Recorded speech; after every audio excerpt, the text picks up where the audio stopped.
Good morning and welcome back to the Adventures of Mac and Anthea. And my long-awaited, go up anything, go anywhere, full suspension mountain e-bike.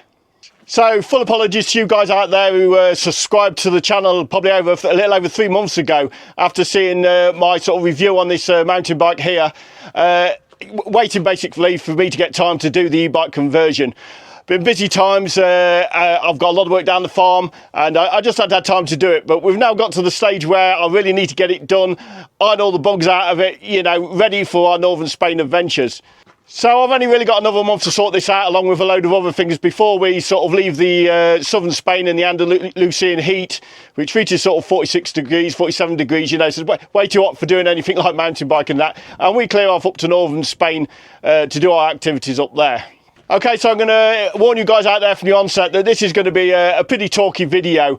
For those of you out there who actually want to just get to the wrenching and me doing the actual conversion and don't want to hear me talk about, you know, the ins and outs of it at the start, I'll put a time sort of marker up here somewhere so you can fast forward to that. But I fully recommend you watch all the video. There's going to be some useful tips. I'm going to show you some bikes that I've done in the past, the mistakes I've made that probably, you know, if you're doing your own conversion, you could get away with not doing as well. Okay, so this is the AliExpress full suspension mountain bike I got for the conversion. I'm pretty happy with this bike on the whole. I don't know if you've seen all the videos to this, but I had to change the forks out. The forks that came with it were rubbish. These are a bit better. These have got a rebound control. You can lock them out and then you can also adjust the firmness on them. So hopefully, you know, we've got that all covered now. I haven't really done much more to it. I've fitted these little derailleur guard here, and because it didn't have a sort of a chain protector here on the frame, I fitted a chain protector, you know, on there. But other than that, it's pretty much how it came to me. So this is going to be my 5th e-bike conversion. I've done a couple of hub drivers in the past before we finally switched over to mid-drive motors, which are far more suited to heavy mountainous conditions.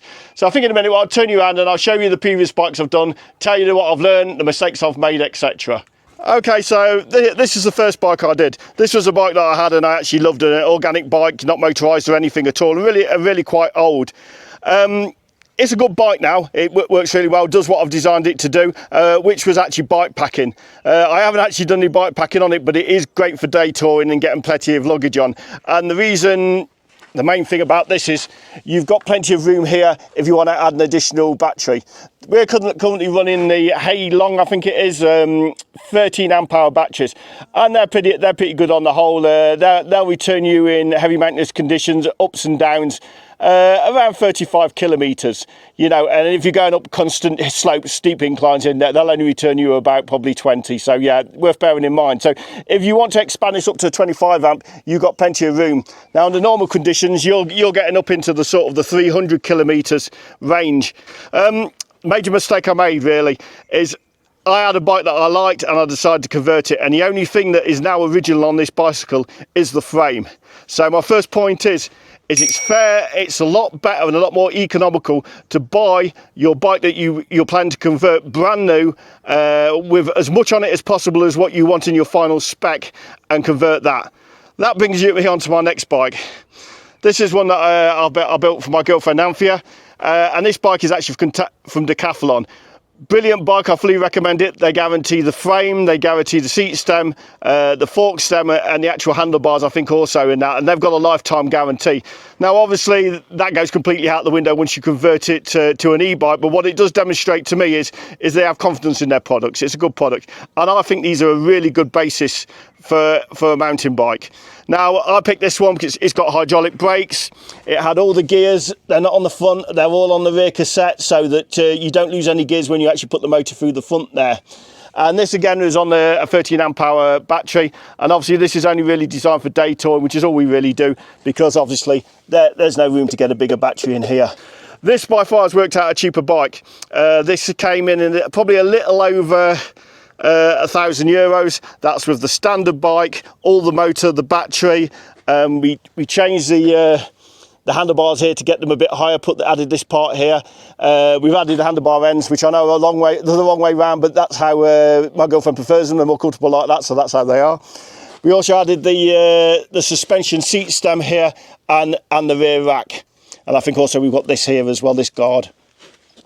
So yeah, that all came in for a little over €1,000, which is pretty good for a mid-drive 750 watt mountain bike with, you know, a 9-speed rear cassette and hydraulic brakes. So having said all that about the other bikes there, sorry guys, I'm trying to stay out the sun here as long as I can.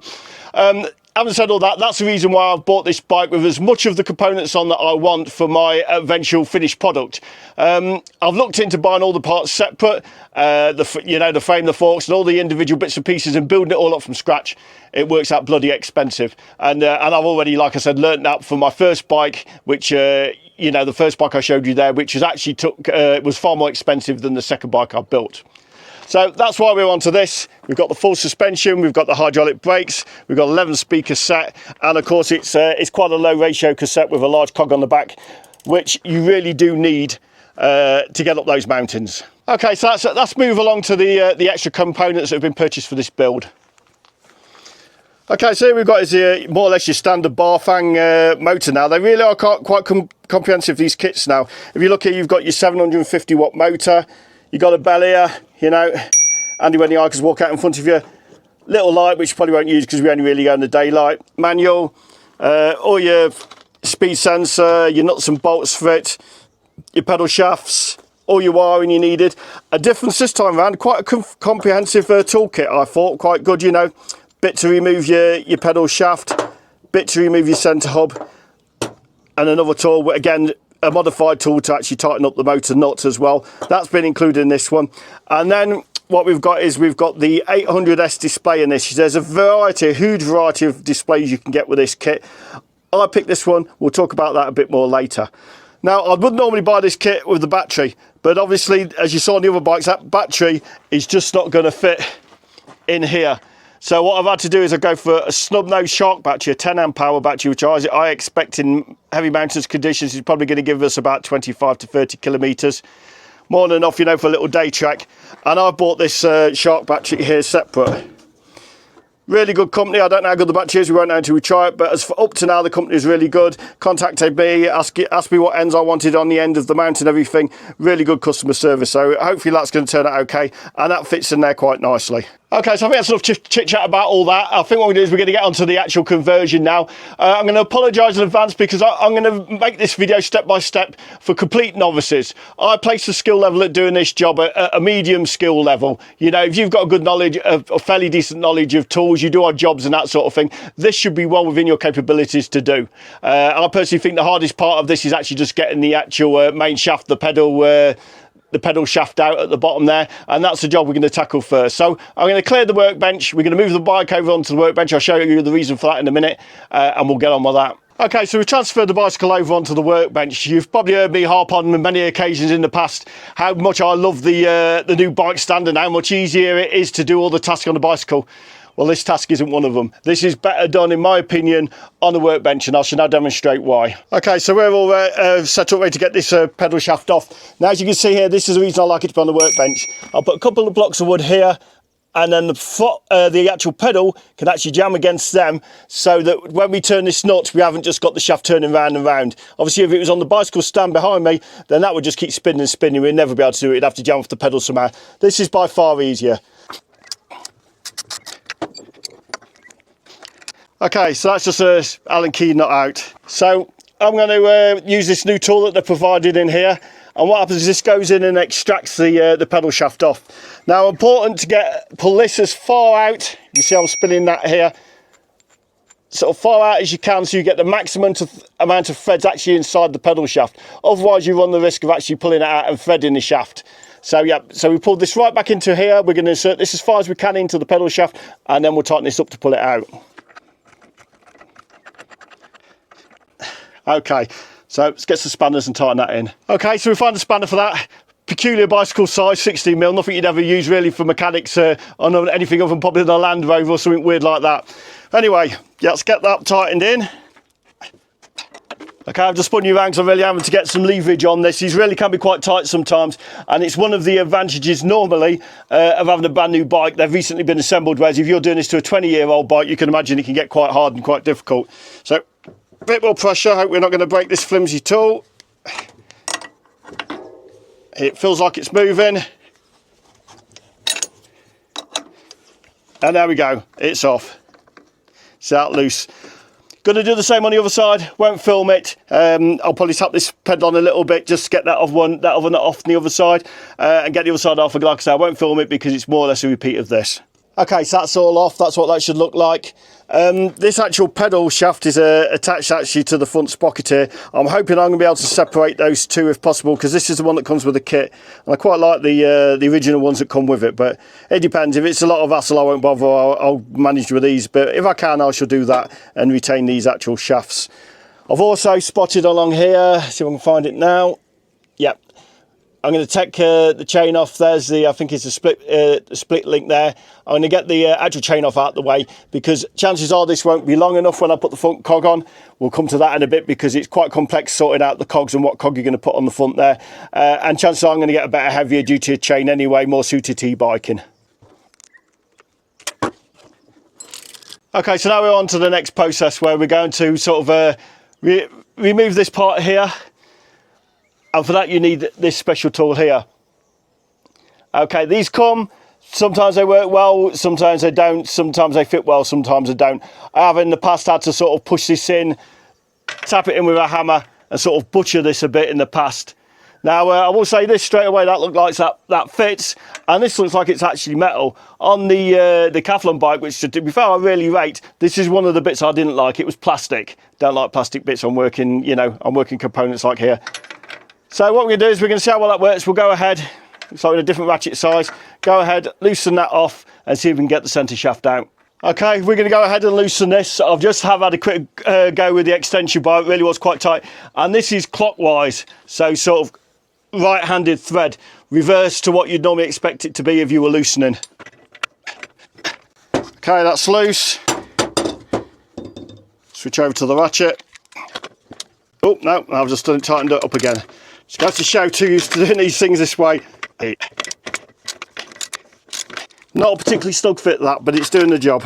And there we go, that's loosened out. Okay, and so now this is out. Remember, we've already previously loosened the other side off camera. Please don't forget to do that, because that could cause you some problems getting this out. We take that pedal shaft off there, and then we slide the hub out.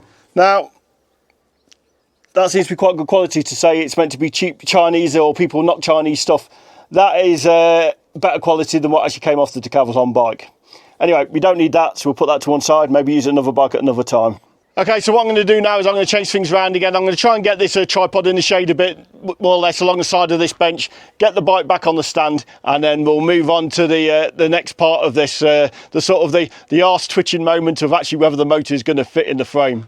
Okay, so we're about to try the motor through from the other side in a minute, but first we've obviously got to take this washer out from this side. Now it looks like it's probably going to come out pretty easy by hand. I'll just put yeah, that's just got to come out. And again, I'll put them onto one side because they're good quality, they are. Okay, so that's out, and now's the moment of truth. Have our guesstimates paid off, and is this motor going to fit? Okay, so moment of truth. Is this motor going to fit?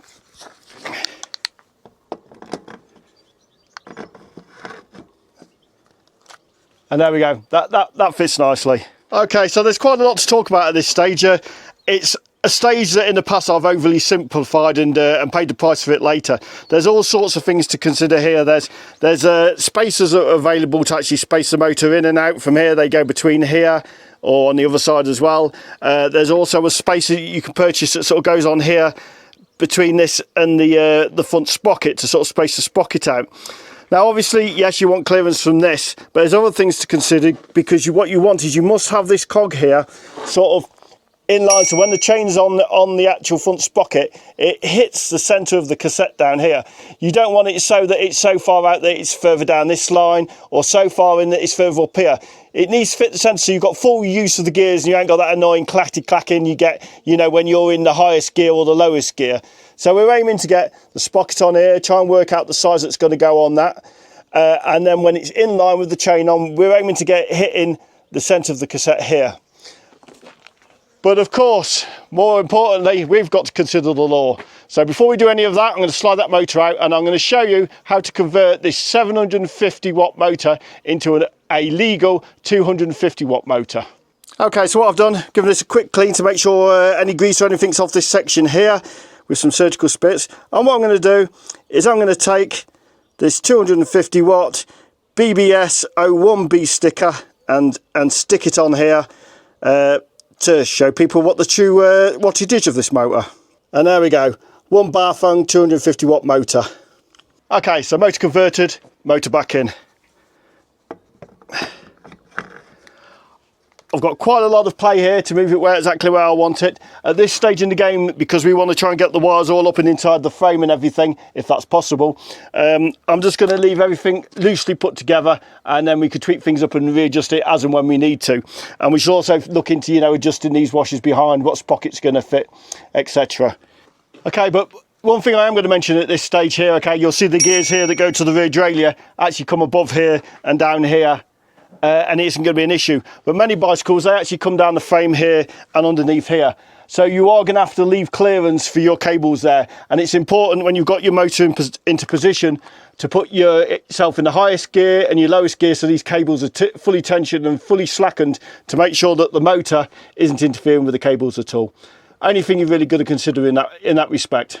Okay, so I've just spun the bike around, fighting for the shade here. I'm just going to show you this part goes on the opposite side. You'll see there's sort of bumps on one side of the this sort of special component and dips on the other. These little bumps are meant to dig in down here near the shaft here to stop it from turning. Now we're going to temporarily just put that on. We're not going to put the Allen bolts through here, and then you've got this one here that bolts on. We're going to put that in just basically to hold the motor loosely in place. And stop it probably from falling out of the frame and onto the floor. Just tighten it up a bit, so more or less where we want it. It's going to be almost up to that point there.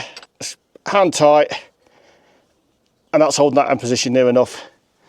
Okay, now we'll spin the bike round, get back round to the other side. Okay, so we've just offered up this front sprocket here. This is a fairly standard one, 44 tooth, which often works, you know, quite a lot of times, you know, 9 times out of 10. You see here, we've got a huge amount of clearance here. You know, I've had less than that in the past. I'll take you over and show the other bikes in a minute. And this is a semi-dished one, so we're hoping that this is going to be sort of in line. We'll try chain on it in a minute. Now, it's not particularly crucial at this stage. The only reason I'm thinking of testing it now is that if this isn't right, and I need one that's, I can afford to have one that's a lot more dish to go close to the frame if need be, and I have to order it online, I can get that on the way here. You know, we're not waiting any longer than we have to, just for the sake of, you know, one part, a front sprocket. Okay, so quickly over to the other bikes. This one had the standard on it. You can see that's really quite close. That's probably about 5mm, and the one on this bicycle had to be completely changed. This is I think is a 36 tooth sprocket, and you can see there's still only minimal clearance here, sort of 8-9mm to get that in there. So yeah, it depends what bike you've got, whether you're gonna have to change it. As it happens, the actual rear cassette on this, the largest cog on there, isn't particularly large, so having the smaller one on the front actually was quite a benefit to the bike and the gearing of the bicycle. This one performs flawlessly in any mountain situation. You know, there's not a mountain that bike will not get up. Okay, so we're just going to put this on. There's little Allen bolts here, a little bit of thread lock there is on them, and we're just going to put 2 in here just to hold this into place whilst we test to see how alignment is. So what I'll do is I'll quickly tighten these in. I won't bore you with me turning these in and out, and I'll bring you back in. Okay, so I've laid the chain over here. I've put it sort of at the centre of the cassette on the back here, and I'm laying this here, and it is not at all ideal. It's sort of on the front sprocket at an angle, sort of like this, you know, it's off that way. So really it could do with going further in towards the motor. So I'm going to look to see what there is online, may or may not order one, or I may just, you know, try it at the end and switch the sprocket over. I don't know. One problem we are going to have, I'll just quickly take you off the stand and have a look here, is we haven't got a great deal of space now, because this is already semi-dished. We haven't got a great deal of space between this and the actual motor. There's probably about 10mm there, and by the time you've got the sort of the chain wrapped around it, you're going to have even less. So we are limited to how much more dished we can actually buy a front sprocket, you know, to try and correct that thing. So I think the thing to do is we'll try it first, and then if we need to, we'll see what there is available online. Okay, so we've got the front sprocket off again, and we're going to see actually how viable it is to try and get these cables sort of in between the frame here and the motor. We don't need all these cables. One of these is going to be for the gear shift sensor, which we are going to fit to this bike. There's going to be no brake sensors on this bike. I'll explain why later on that. But a lot of people try to use the brake levers just to pull them on gently as clutching to shut the motor down before they change gear. It's all well and good when you're going on a smooth road, but not so good when you're on rough terrain up mountains. You're trying to, you know, hold things with your fingers and steer and do gear change at the same time. It's just hard work. For the sake of a, you know, sort of a 15, 16 euro sensor, which plugs into here and goes up to the back here, it's just not worth it. So we will be fitting one of those. This one is your speed sensor, which goes onto a little thing that goes on your spoke here, and that senses, you know, the wheel going round and then, you know, gives you the speed basically. That's going to be going on the back. So what we've got to get through here, unfortunately the thicker two cables, is try and get them up and through and into here. Okay, so that's the nut off the other side here. That's slide the motor out gently. See if we can take all the cables we don't want out the way. And see if we can neatly thread this around under there, and then see if we've got room to insert it back in. Now obviously we don't want these cables binding or pinching, so it doesn't matter if it's a tight fit because they've got good insulators on, but they certainly don't want to be pinching or binding. Okay, so I'm struggling a little bit. I'm going to try and show you guys here, but there's quite a pronounced U in here, and what I've got to think is try and bend the cable right into that, and then I think it will clear. This is the thicker cable out too, so I think we are going to get it, but I think it's going to take a bit of fettling to actually get it on. And we're there. That's got it. So that's the thicker one. So hopefully the other one is going to go in easier, he says. Okay, and we're there. Got it. A little bit tricky, a little bit fiddly, but yeah, I think it's going to be worth it to have the wires coming out the right way and not having a load of wires dangling all over. Okay, so I've just tweaked the motor up very slightly. I hope you can see in there, you've just about get the cables in. Maybe I have to move them about a little bit more. And we look pretty set if I just drag that down there to get sort of a hole into here to take the cables up into here to the battery, and then all the way up, and hopefully another one's out between here to get up to the instruments. Okay, so I think we're going to leave that one behind. You know, we're going to move on to the next stage. In conclusion, basically, with this bit, we've got it on. We've got a little bit of an issue with the sprocket, but the cables which we hope to get through there. Thankfully, we have managed to get through there. So you know, it's looking good to get all the wiring internally into the bike frame. The only other little problem, which is fairly common, I'll just take you around to the other side here, which isn't really a problem. This brace here that holds the motor in place, there's a little bit of a gap here, the difference between the length of the housing here on different bicycles. So we want some little spaces in there, but that's nothing. I'm not worried about that at all. Okay, so we're going to move on to the next stage, which is the battery positioning. I want to get everything in position. The three main components, the motor, the battery, and the display, all in position. 100% happy where it is. It's not binding. It's not going to cause any problems on anything else, so that then we can start putting all the wiring in. I don't want to be in a situation where I've been in the past with the first bike I did, where you've done alterations in the future, you know, future alterations, and it's caused problems. You know, you've had to start lengthening cables or shortening cables, changing cables around. This is going inside the frame. We've got to get this right first shot. So yeah, let's get all the major components on first, battery next, and then we'll take it from there. Don't know how much more to get done today because the sun's moving around and it's starting to get hot. Okay, so now we're going to move on to the battery support and the battery mount. Now, the obvious problem straight away with a bike like this is you've got very limited space, and we've had to sort of, you know, get a small shark nose battery to fit in there, which does fit quite well. You know, especially considering I have the measurements of the battery, and all I could do is have an enlarged photo of this and sort of judge the distance by these holes apart. Now, I know for a fact, because I've already previously tried this up, this is sort of falling about here. That isn't going to support anything, so we've only got one which is sort of holding the battery mount, so we're going to have to add additional holes, threaded rivets into it, so it's going to be quite a job. I want to get at least 3 of those in there. I want to get some padding between this mount and the frame to absorb shock to do that. And I've also, where you've got these little tiny little bolts here which normally hold the water bottle on, I've got some wider headed bolts and flat bolts that will fit inside here, but will be quite wide to support, so you haven't got that really tiny little nut in this little bit of aluminium, you know, just asking to be torn through it. So we've got wider bolts that are going to go right around that, which I've purchased, which hopefully are going to fit. So I think we'll offer it up, put it on there, see exactly where we want to get the battery, and then we'll take it from there. Okay, so just had a quick off up here.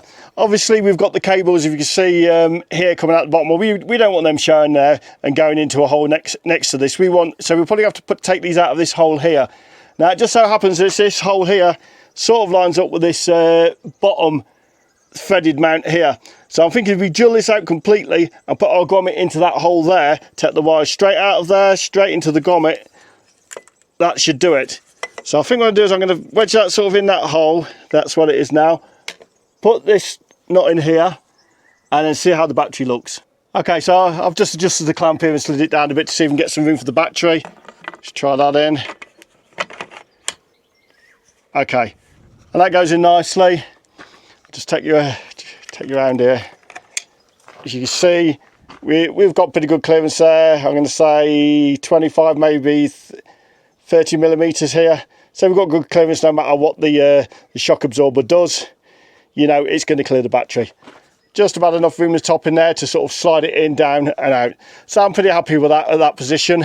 So I'm thinking the next stage is to get some holes drilled in this, which of course isn't going to be easy because we've got minimum room to work in here.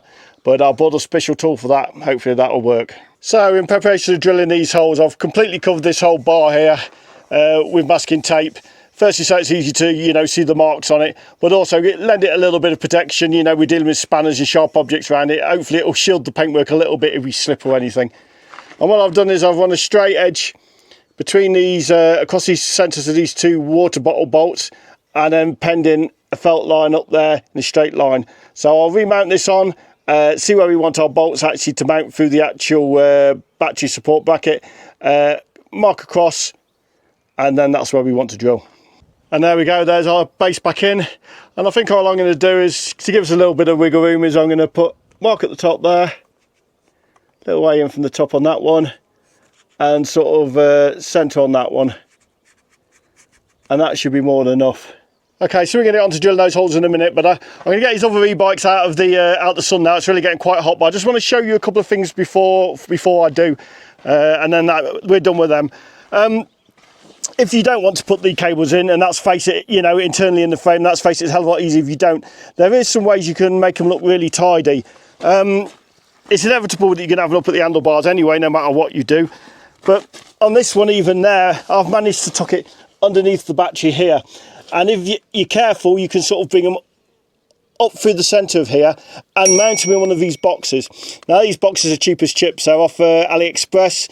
They're designed to house a 250 watt hub drive controller, but they're perfect. I mean, originally I had all the cables all cable tied underneath here. It was ugly and, you know, they could get caught. But now I've managed to get them up through here, down, made a little nick in the bottom of this box here, and all the cable connections are now contained inside that. And I think personally, you know, that's tidied up the cabling no end. You know, you can only really see it properly, see it comes to the top end. I'm going to make some improvements on this later as well. And if you look on the other bicycle, again, you can see it's really quite tidy. It comes out the back and round into there, up into the box. And then it sort of comes underneath here and round where the other cables go anyway. So yeah, these boxes are a brilliant idea to house all the connections in rather than having them all bunched up underneath here. Okay, so back to the project today. I'll get these bikes away and we'll bring you back in.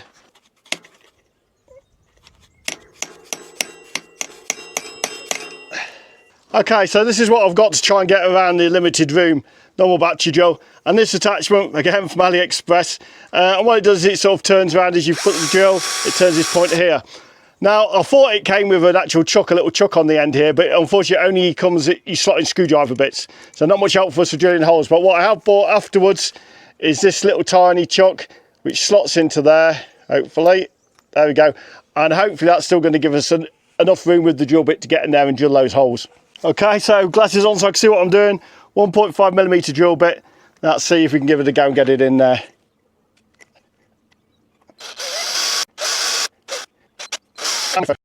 Alright, let's try the other one. Oh, we're looking a lot tighter there. Okay, first pilot hole in. I'm going to mark that a success.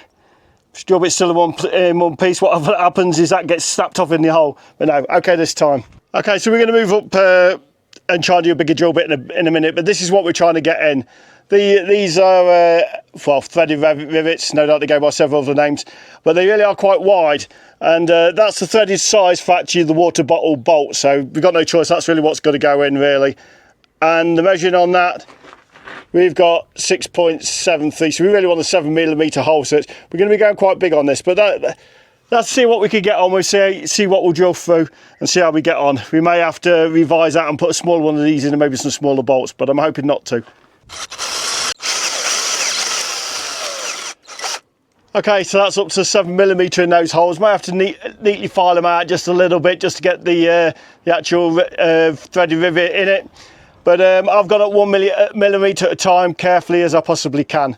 Okay, so that's gone in there, that's fitting in there nicely. But of course now we've got the next problem, because like we haven't got much room to drill, we haven't got no room to get the actual tool in to do these threaded rivets either. So we're gonna have to improvise that, but I've already come up with an idea with that. So I'll get that set up and bring you back in. Okay, I hope you're gonna be able to see this. This is what I've done to get around this.